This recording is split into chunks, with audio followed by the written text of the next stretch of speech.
오늘의 강의 시작합니다. 안녕하세요, 도노반입니다. 오늘은 지난 시간에 이어 지상권 파트 2입니다. 지상권은 타인의 토지를 사용하는 권리로 물권입니다.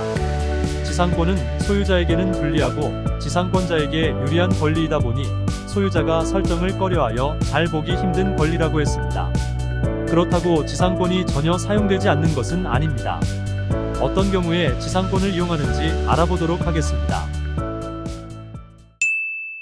수업에 앞서 먼저 질문 하나 드려보겠습니다. 모든 조건이 동일하다는 가정하에 다음에 두 토지 중 어느 토지가 더 비쌀까요? 어느 토지가 더 가치가 있을까요? 보통은 주택 보석 토지가 더 가치가 있다고 생각하시는 분들이 많을 것입니다. 저도 그랬으니까요. 그러나 나대지가 훨씬 더 가치가 있는 토지입니다.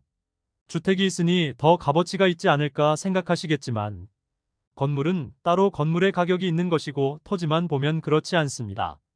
그 이유는 주택 부속 토지는 이미 주택을 소유하기 위한 토지로 사용되고 있어서 다른 용도로의 이용에 제한을 받습니다. 그러나 나대지는 뭐든 할 수 있는 땅입니다. 주택을 지을 수도 상가를 지을 수도 가능하다면 높은 빌딩을 지을 수도 있습니다. 활용도가 높지요. 토지의 가치 판단에 있어서 토지 위에 무언가가 있다면 그것은 토지 입장에서만 보면 제약 요소입니다. 이제 은행 입장에서 토지 담보대출에 대해 생각해 보겠습니다. 건물이 없는 나대지 상태로 대출이 진행되었습니다. 대출 이후 그 땅에 건물이 지어졌다면 모든 것이 순조롭다면 그게 뭐라고 하시겠지만 문제가 발생하여 토지가 경매로 진행된다면 은행은 토지에만 담보를 설정하였을 것이고 건물이 존재하므로 토지의 가격은 하락할 것입니다. 토지 경매에서 건물은 원칙적으로 하자 요소입니다.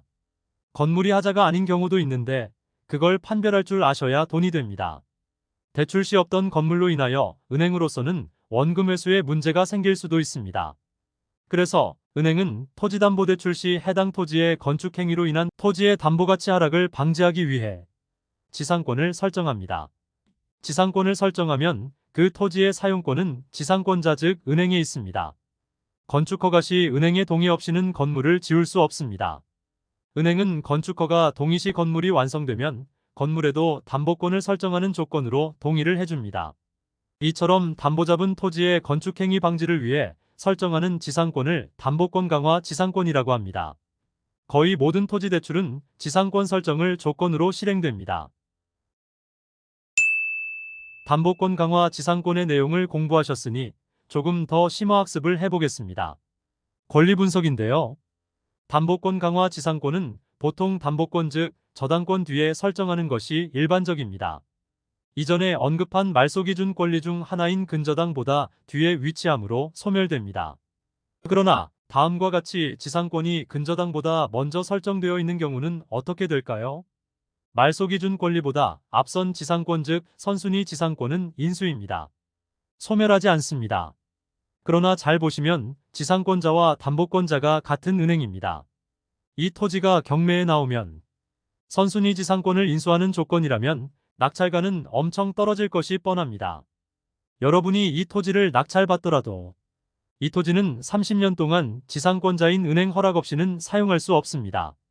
일반적으로 담보권 강화 지상권은 무상이라서 치료도 받을 수 없습니다. 이런 토지를 낙찰받는 사람이 있을까요? 그러면 은행은 담보권 강화를 위해 설정한 지상권이 자신의 발목을 잡은 꼴이 됩니다. 그래서 이런 경우는 은행은 낙찰 시 선순위 지상권을 말소해 주겠다고 공시를 합니다.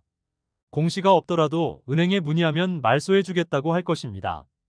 후순위 지상권은 법원에서 말소시켜 주지만 선순위 지상권은 낙찰 후 본인이 직접 말소하여야 합니다.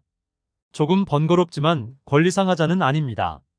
주의할 것은 지상권자와 담보권자가 다른 경우는 이때는 선순위 지상권을 말소할 수 없습니다. 지상권자와 협의하여야 합니다.